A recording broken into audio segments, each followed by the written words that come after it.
I think Kaine is so bad that I almost thought about running for the Senate. And I'm not going to. Yeah. So I'll support you instead. Yeah. But Well, you pledged to be a donor, so. Kaine's terrible. Well, you got $1,000. Yeah. That's a good start.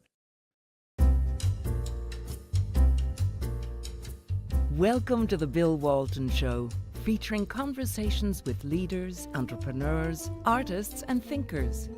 Fresh perspectives on money, culture, politics, and human flourishing.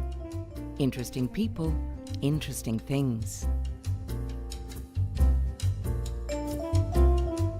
Welcome to the Bill Walton Show. I'm Bill Walton. Well, we're here today with Scott Parkinson, who's running for the Senate in the Commonwealth of Virginia. And he is taking on somebody who I think very much needs to be taken on, Senator Tim Kaine, who has one of the worst voting records in the Senate.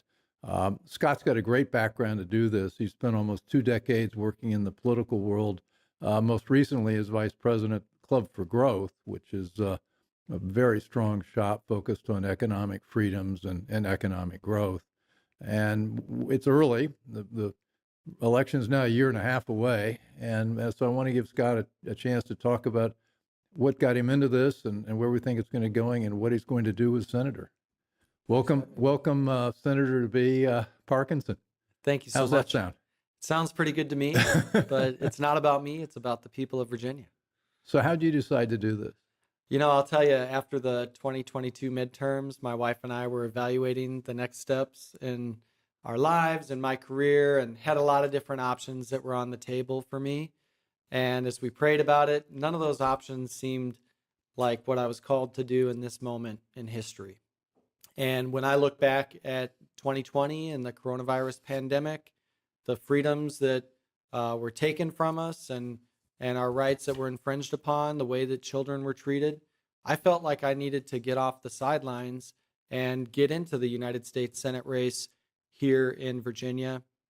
I think that Virginia is very much in play thanks to the blueprint that Governor Glenn Youngkin laid out in his gubernatorial race in 2021. So in evaluating my options, the window of opportunity certainly seemed like it was open, and I began to seriously consider running in January of 2023.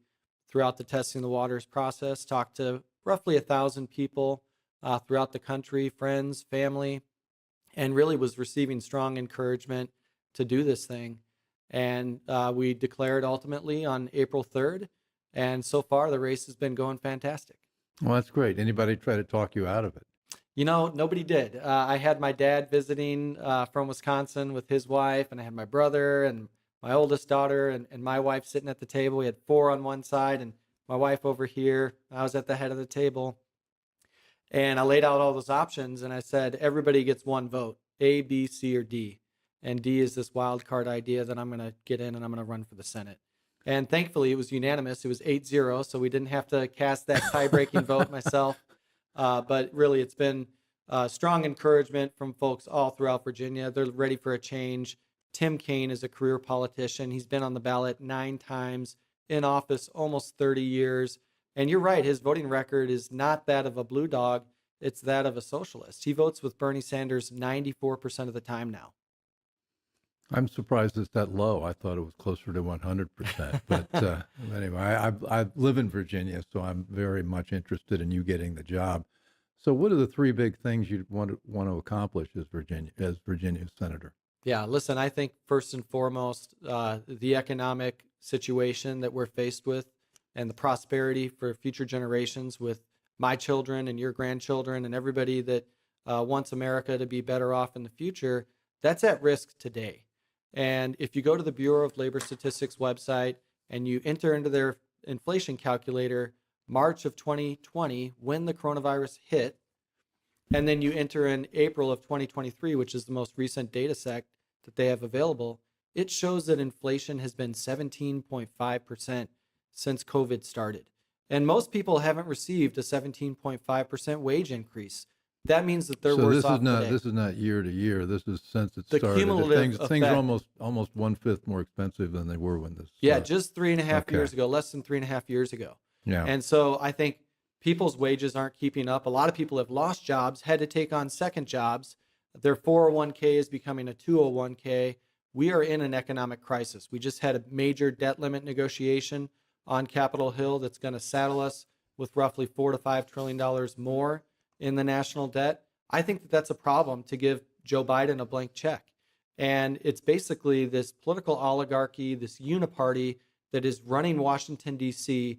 We need new conservative champions that understand we have to slow spending. We have to provide for the macroeconomic pro-growth policies that are going to increase productivity. What role does the Senate play in accomplishing this? I mean, economic is a big topic. I mean, what can you do as a senator to bring about some of this change? What a great question. I think there's so many things you can do to advance a pro-growth agenda.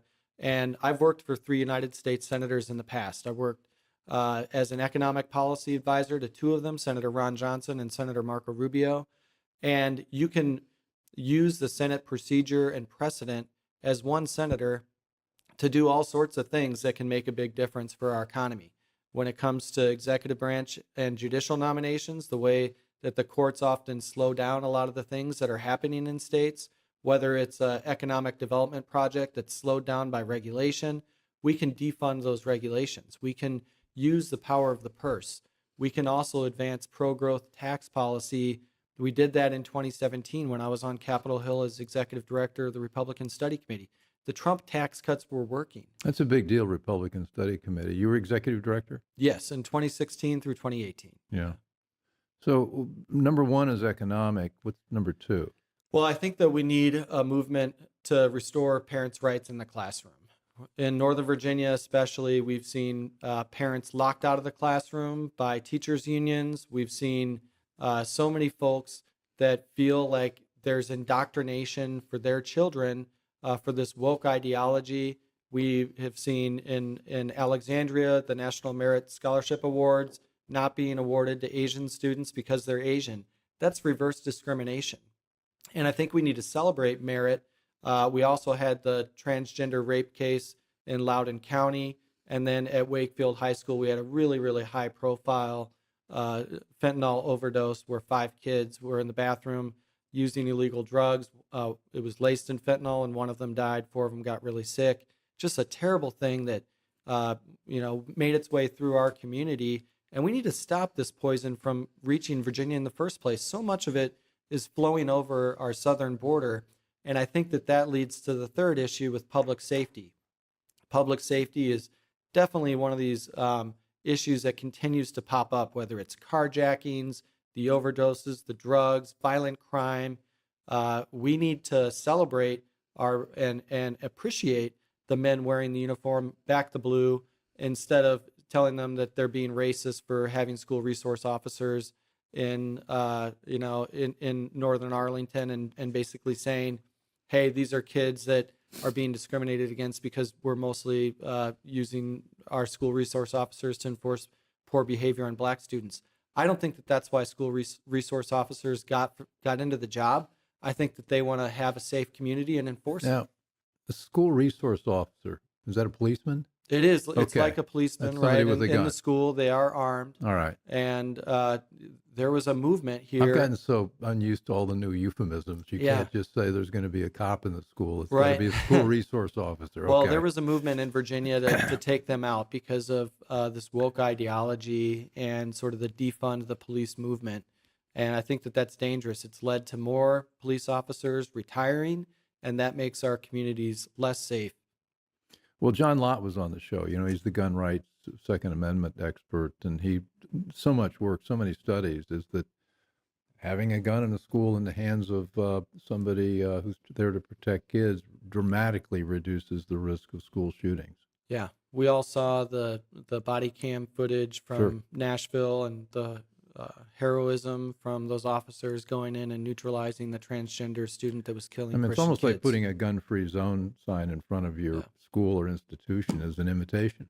Yeah, it's sad. I So, strongly so support. what do you do about that from the Senate? Yeah, mean, I support Senator Rick Scott's School Guardian program. It would put What's that? federal funding for police officers in every school. Yeah. You know, Senator Scott and I have a mutual friend named Andrew Pollock.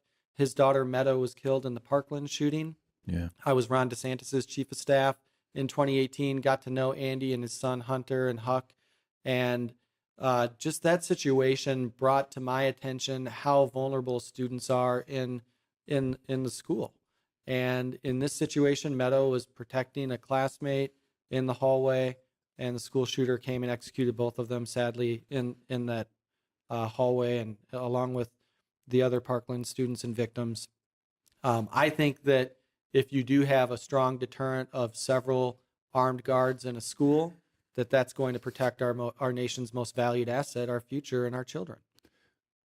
The some of my big issues, one of my big issues is China, and the other one is the climate industrial complex. Yeah. What do you want to do about that, or those two? Well, listen, I think China has clearly demonstrated that they want to engage in a trade war with us through their manipulative behavior, along with their theft of intellectual property.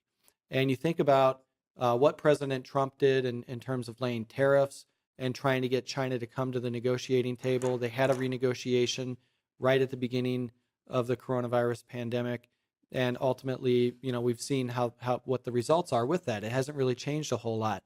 So what do we do to become more competitive with China? We have to facilitate a labor force here in America that incentivizes multinational corporations to relocate away from Beijing and back over to New York City. I think that starts with the deregulatory policy and in relation to a lot of these labor and environmental rules that are in place that prevent American businesses from doing their work here in the United States. I think we need a strong diversification when it comes to bilateral trade agreements with other countries. And I think that once we get China's attention, also through reducing the corporate rate and also giving pass-through entities more of an incentive to do business here in America, the tax and regulatory and labor differences will force China to come to the table and say, okay, we're going to have to stop stealing their intellectual property. We're going to have to start acting in good faith when it comes to free trade. Trump had this goal of zero tariffs at the end. Club for Growth shared that same goal.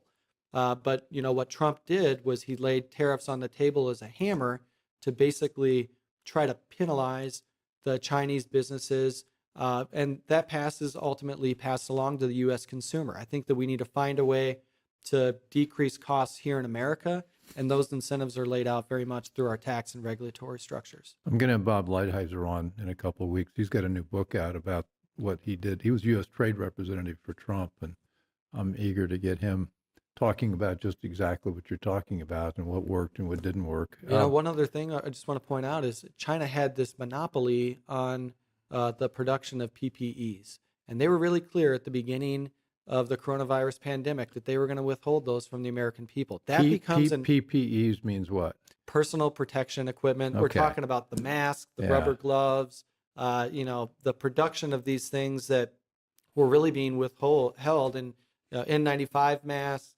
Most of those were being made in China. And on the beginning of coronavirus pandemic, they're like, we're going to withhold these for our own people. We're not going to give them out in mass distribution. And I think that's a violation of the trade agreements that we've had with China in the past. You talk about the economic piece. I think it's they've got their notion of unrestricted warfare, and economics is only one piece of it. Yeah. And, they've been using economics to create a tremendous dependence that we have on them.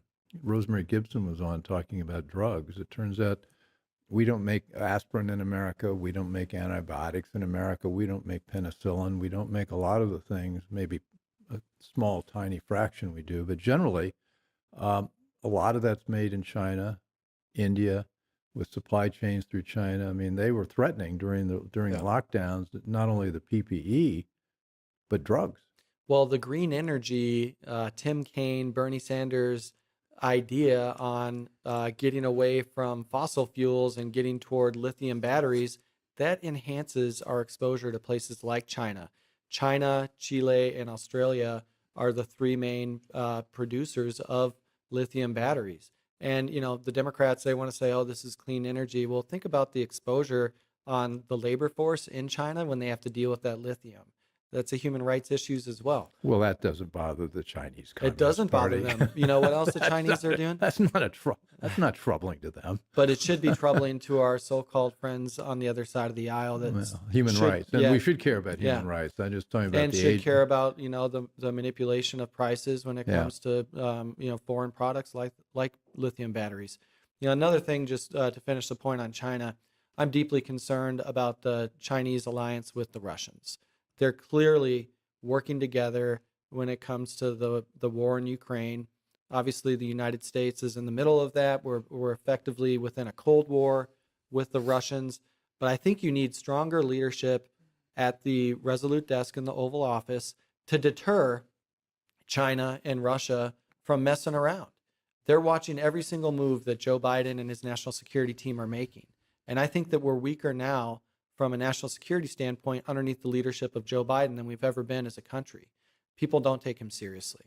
And the exposure that he's got with his son and his family and the foreign dealings that they've made, I think further weaken our posture as a strong national security, national defense country. So we need to restore that strength by getting a Republican back in the White House in 2024. And a Republican in the Senate from Virginia. This is the Bill Walton Show. I'm here with Scott Parkinson, who is running for senator in the great Commonwealth of Virginia. And it's early in the campaign. We're just getting started.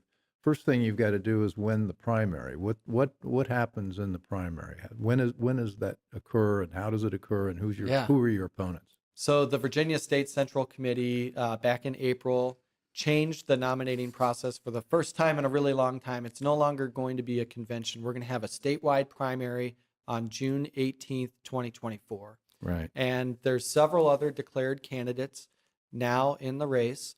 But what you have to do to qualify is you have to get 10,000 total signatures throughout the Commonwealth of Virginia, including 400 signatures in each congressional district. And you have that done? No, that the signature gathering process begins in January. Okay. But the January thing is, 2024. yeah, and you have just a couple of months to gather all those signatures. So right now, basically anybody can declare, they can start raising money, and then they can try to do the signature gathering when the process opens up. But the reality is that many of the candidates that have declared just won't be able to achieve that threshold to have ballot access. I feel very confident in my ability to get on the ballot. I've hired a very similar team to Virginia's Republican Governor, Glenn Youngkin, and we feel great about the process that we've undertaken with raising money and starting to meet people throughout Virginia and in all walks of life. I think people are really excited about the campaign. They know that Tim Kaine and the Democrats in Virginia have created this stagflation. They've created an economic malaise that's really impacting that family of four that only makes $60,000. I was talking about 17.5% earlier on in the first segment. And, when you think about that, that's over 60 days out of the year that's gone just in the hidden tax of inflation. So I think that my campaign is going to get out there in a big way next spring. We're going to be talking about the movement to save the middle class, be talking about increasing public safety and enhancing parents' rights back in the classroom. There's a lot of other issues that are certainly going to be in the fold as well. And I think when you go around Virginia, sometimes things will pop up and it's like, you know what? This just happens to be the biggest issue in Virginia Beach, or this happens to be the biggest issue in Roanoke. And we're going to also go out and do a listening tour to every county in Virginia to make sure we're talking to the people and understanding what they think the top issues are in America today. Have you done any of that so far? Yeah, absolutely. We've been all over the place. What are you hearing? What I'm hearing are a lot of consternation related to election integrity and illegal immigration. People want to talk about abortion. People want to talk about Donald Trump. They certainly talk about inflation, public safety, and parents' rights, the trans issues. Right now, we're in the middle of June, and the trans issue for Pride Month is a dominant conversation when I go talk to Republican activists, especially when we're out in Loudoun, where that issue has become a national issue. Do you think we'll have fair elections? I do. I have confidence because I'll say fair election in Virginia. I have confidence in the reforms that Governor Youngkin is doing. What's he done? Well, really, they've been cleaning out the voter rolls. They took out 19,000 bad names out of the voter rolls just a couple of months ago, and I think that they'll continue to look at that to ensure that everybody that shows up is only getting one vote, and that there's not any fraud. And if there is fraud, that folks are held accountable for that. In 2016 and 2020, we had Democrat governors, and Trump lost Virginia twice. I think that Virginia is very much in play given the unpopularity of Joe Biden and the fact that Glenn Youngkin's approval rating is about 56% right now. And Youngkin will be governor in November of 2024. Yep. His term runs through 2025. Correct. And what do you think about the odds of him deciding to be senator? Well, he is very much, I think, a strong candidate to take on Senator Warner in 2026 after his gubernatorial 2026, okay. Yeah, he's not going to be running in 2024. This race, as I've tested the waters, I've talked to folks all throughout Virginia, and we know who the candidates are that are still thinking about getting in there. We know that there are 7 of us that have declared. I respect the primary process, and you have to go out there and you have to earn people's support. And we're starting to do that. We've been in the race for a couple months now, and I just feel like the support we're receiving so far has been overwhelmingly positive. And you've been endorsed by Tommy Tuberville and Dave Bossie? Yeah, that's a couple of them. I've been endorsed by Senator Mike Lee from Utah, Senator Jim DeMint, former senator from South Carolina.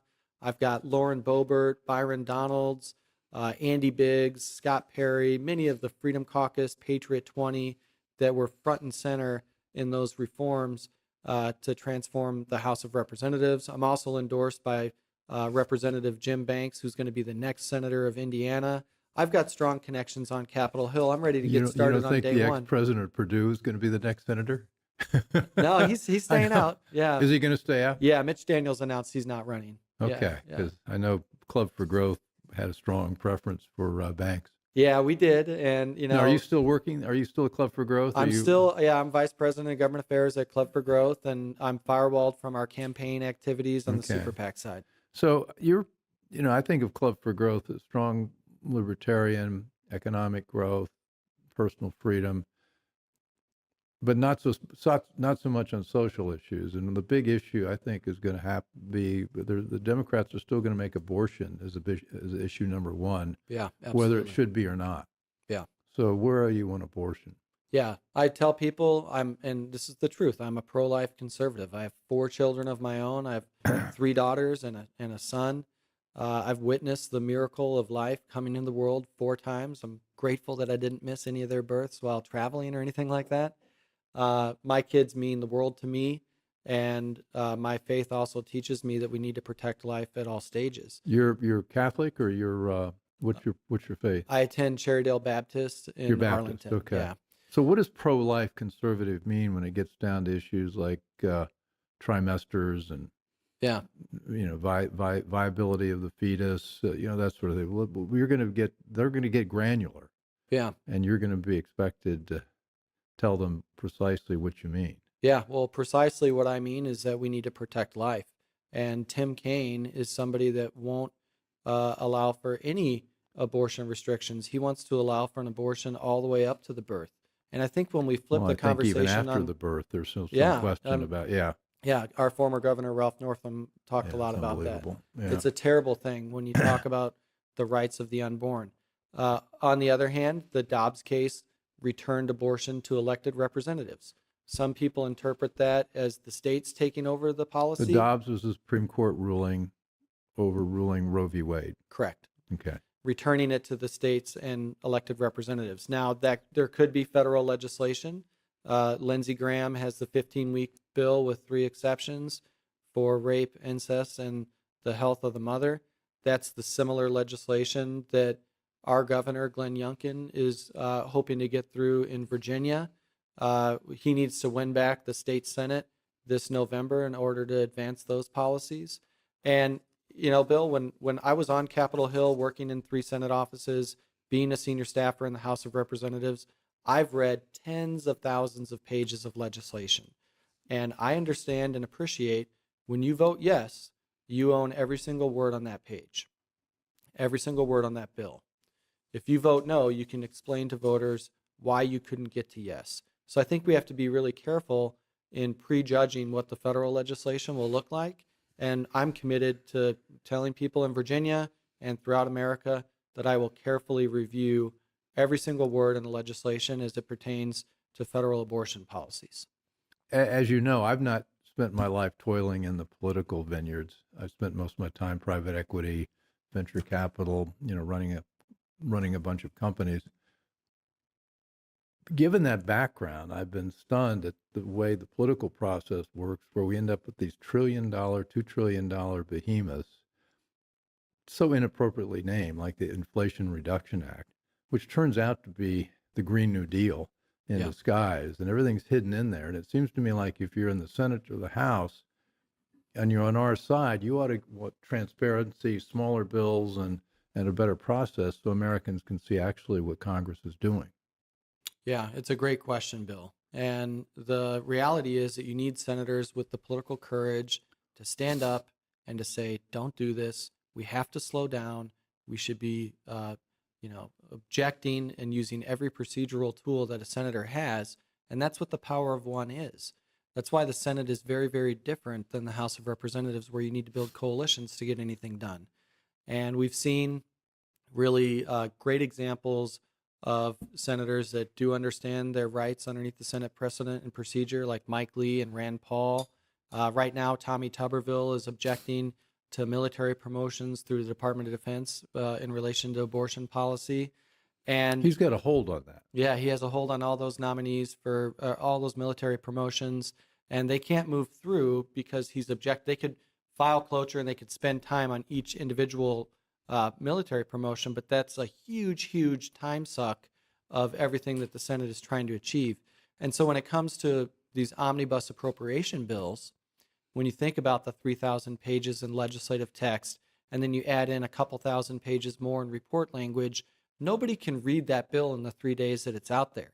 Everybody tries to scan it, and you see what the anomalies are that are in there and that are tucked away. I have an idea now. We can use our Chat GPT to read the bill for us and tell us what's in it.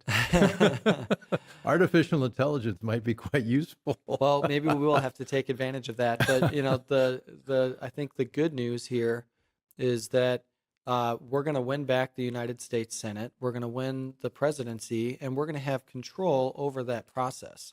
And when you have control in Washington on federal appropriations, the power of the purse, we can certainly decide, hey, we're only going to deal with the military, Veterans Affairs, construction element of the appropriations bills, or we're only going to do our transportation and housing urban development bill.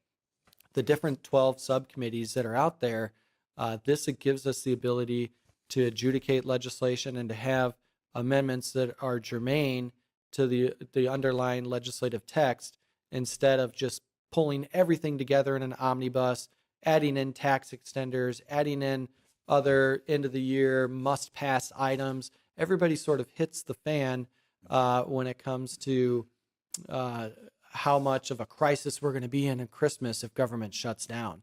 And in Washington, they have this joke that senators smell jet fumes, and all they want to do is get out of town and get home to their family over the Christmas holidays, even if it means bankrupting America. I think that type of business needs to end, and that's part of why I'm running for the United States Senate in Virginia. Well, good. I think that's so.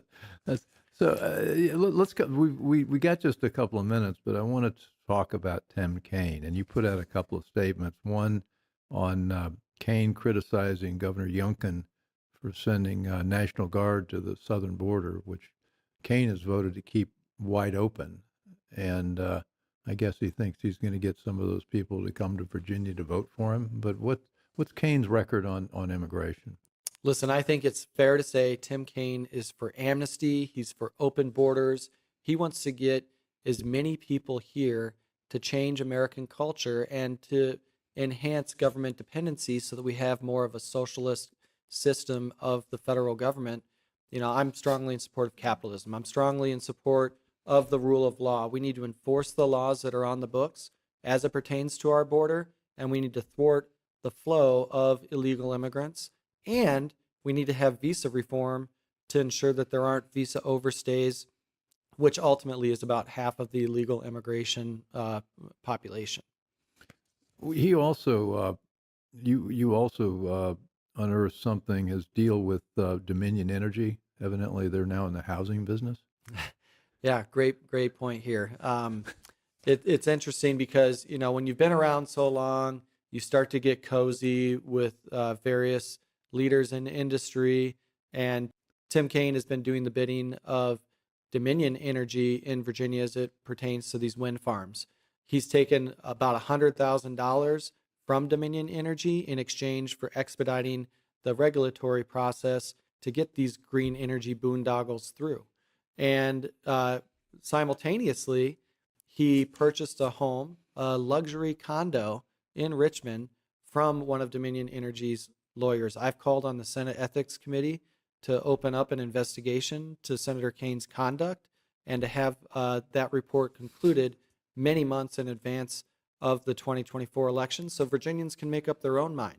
I don't have any sense that the Senate is going to expel him for this behavior, but to me it smells like corruption. And usually when you start to smell corruption in one area, you look at the other things within his official responsibilities, and it bleeds into those things in quid pro quos in relation to legislative and official actions in exchange for campaign cash. Well, Scott, I'm with you. We'll, how do we stay tuned with your campaign? Where can we find you, and what's the next step? Yeah, well, anybody can check out my website, scottparkinson.com. You can also follow me on Twitter at Scott T. Parkinson. I'll tell you, Bill, raising money, getting the resources to be competitive with Tim Kaine is the biggest challenge for me as a candidate. You're leaning on your friends, your family, national donors that are willing to step up and make a contribution that isn't even tax deductible. And during tough economic times, it's even harder to look at your friend that you graduated from high school with and say, can you chip in $100? But we need people to do that. Otherwise, our fiscal situation is continuing to spiral out of control, and we will be a socialist nation before it's too soon to reverse course. Well, you got me to chip in more than $100, but it's not going to be enough to get you over the top. How much money does it take to win a race in Virginia? I think for the primary, we're looking at a $3 to $4 million budget. Mm-hmm. Tim Kaine already has about $4.5 million cash on hand for the general election. I think when this race gets to the general after our primary in June, money will be coming in a big way. This is going to be a $100 million race when you take into consideration all the dollars that both campaigns are spending and the super PAC spending that happens through independent expenditures. And is most of that spent on TV? Most of it's spent on TV, Right. direct mail. You have digital. You have, door knocking operations. With TV, there are two buckets. You have cable and you have broadcast. Broadcast is a heck of a lot more expensive to run than cable ads. You got the DC market, and then you got it's a complicated media market. Well, anyway, I keep going back into the weeds on this. Okay, it's great talking to our next senator from Virginia, Scott Parkinson. This has been the Bill Walton Show, and I hope you learned a lot about Scott and his plans when he gets into the Senate. As always, and thanks, Scott, thanks for joining, and I'll have you back as the race progresses. After you win the primary, how about that? All right, thank you, Bill. When we're teed up against Tim. As always, you can find us on all the major podcast platforms and also Rumble, YouTube. We're on CPAC now on Monday night, and we've also got a fairly robust presence on Substack and at Substack and on our website. I hope you'll send us our comments. Don't forget to subscribe, but we'd also like your comments about topics and guests you'd like us to cover, and also feedback on the shows that you've seen or listened to. So once again, thanks for joining, and we'll be talking with you again soon. I hope you enjoyed the conversation. Want more? Click the subscribe button or head over to thebillwaltonshow.com to choose from over 100 episodes. You can also learn more about our guest on our Interesting People page. And send us your comments. We read every one, and your thoughts help us guide the show. If it's easier for you to listen, check out our podcast page and subscribe there. In return, we'll keep you informed about what's true, what's right, and what's next. Thanks for joining.